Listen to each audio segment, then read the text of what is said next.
Well, today we're going to take a look at the quadratic formula, solving quadratics by the quadratic formula, and by going ahead and looking at the discriminant. Now, if you're looking at the quadratic formula, if you want to go ahead and complete or prove the quadratic formula, you're really completing the square with this equation right here. If you go through all the steps of completing the square with that, you end up with the quadratic formula. So it doesn't always have to be an x that's being squared with an x here. It's whatever variable you have that's squared here that still shows up here to the first power. A is always what's in front of your squared term. B is what's in front of your term to the first power. C is the number that has no variables by it. If you do that, you have your quadratic formula right here. Since completing the square always works, and we proved the quadratic formula with completing the square, then the quadratic formula will always work. Where factoring gives you a nice visual, but allows you to sometimes only estimate. Factoring only sometimes works. Completing the square and quadratic formula always work. So here's our quadratic formula, but before you use quadratic formula, you need to have 0 on one side first. Then you can identify A, B, and C. So I got to get 0 on one side first, so I'd have to subtract a 33 from both sides. Now A is what's in front of your squared term, B is what's in front of your term to the first power, C is the number that's all by itself without any variables. So you go opposite of B, B squared here, plug in your A value here, plug in your A value here, plug in your C value here. All we're doing is plugging in our A, B, and C into this formula in all those spots. So we get the opposite of negative 8, which we know is positive 8. Negative 8 squared minus 4 times 1 times negative 33. If you do that in your head or in your calculator, you get 196 over just 2 on the bottom. So negative 8, or not negative 8, 8. Take the square root of 196. That works out to be a nice neat number of 14.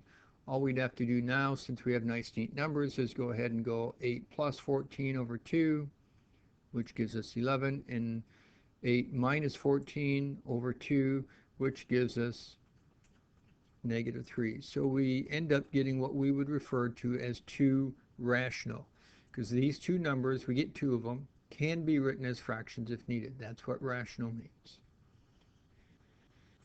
So, looking at this, you want to get 0 on one side by itself, so you'd have to subtract 34x from both sides and add 290 or 289 to both sides. When you do that, you get your x squared, your negative 34x, your 289.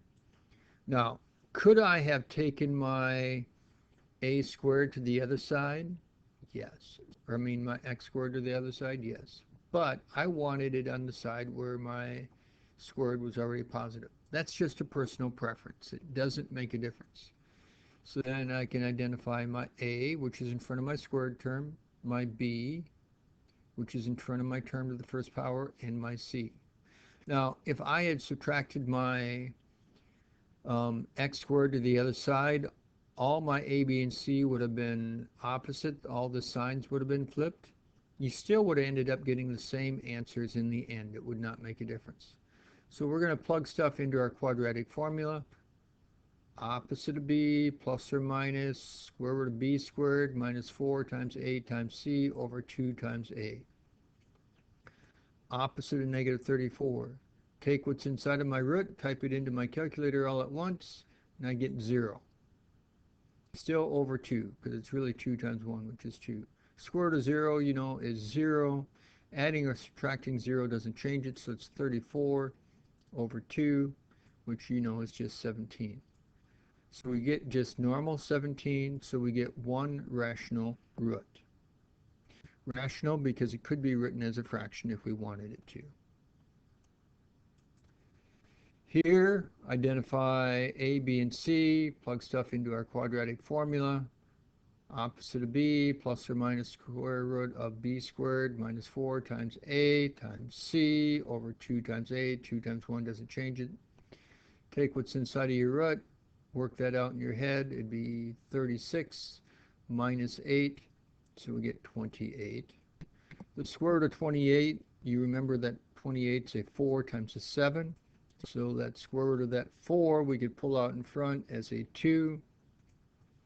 Now we could either do one or two things. Either take a 2 out of all these things, or we could write it as 6 over 2 plus or minus 2 root 7 over 2, and then just simplify each fraction. It doesn't make a difference. Either way, we get this. So now we actually have two answers, 3 plus root 7 and 3 minus root 7, but we do have a root, so we would say we would have irrational, and it's two irrational roots. Irrational means it cannot be written as a fraction. If you have a root, it's going to end up being irrational. So here, once again, you got to get 0 on one side, so subtract a 4x from both sides. Identify a, b, and c, throw stuff into your quadratic formula, simplify what's inside of your root, you get negative 4. Now remember, we can go ahead and deal with square roots of negatives from the rough chapter. It's a negative 1 times a 4. Take the square root of that negative 1, you know it gives you an I. Square root of that 4 is a 2. Once again, you can either write this as two separate fractions, 4 over 2 plus or minus 2i over 2, and simplify those like we did on the last slide, or just take a 2 out of everything. Either way, we get this. So in other words, we end up getting two complex roots. So my question for you is, what part of the quadratic formula really tells you whether you have complex roots or real roots, and if they are real, how many of those? Well, it's really what's inside of your root that determines it. We call this what's inside of your root the b squared minus 4ac, your discriminant. Notice it's only what's inside of your root that we call the discriminant, not the root itself. Now, if that discriminant is greater than 0 and a perfect square, we get two real rational roots. If it's a positive and not a perfect square, that's when we get the square root of some number, and that means we have the two real irrational roots. Now, we did a problem where our discriminant was 0, and then we only got one real rational root because we had the square root of 0, and adding and subtracting 0 doesn't change it. That's why we only had one. And then we get two complex roots if we have a negative inside your root, and that's what this is saying if your discriminant's negative. So on these problems, you don't have to solve it. I just want to know the value of the discriminant. Well, plug in your a, b, and c into your discriminant, which is here in red,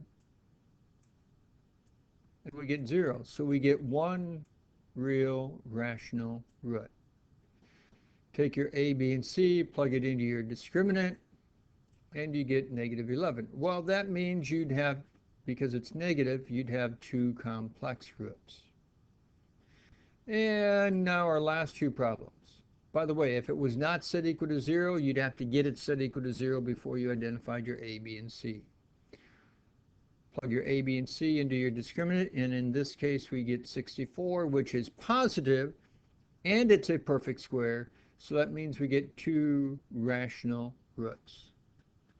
Over here, though, plugging in your a, b, and c, we end up getting 5, which is also positive, but it's not a perfect square, so it's considered to be two irrational roots that we would be getting.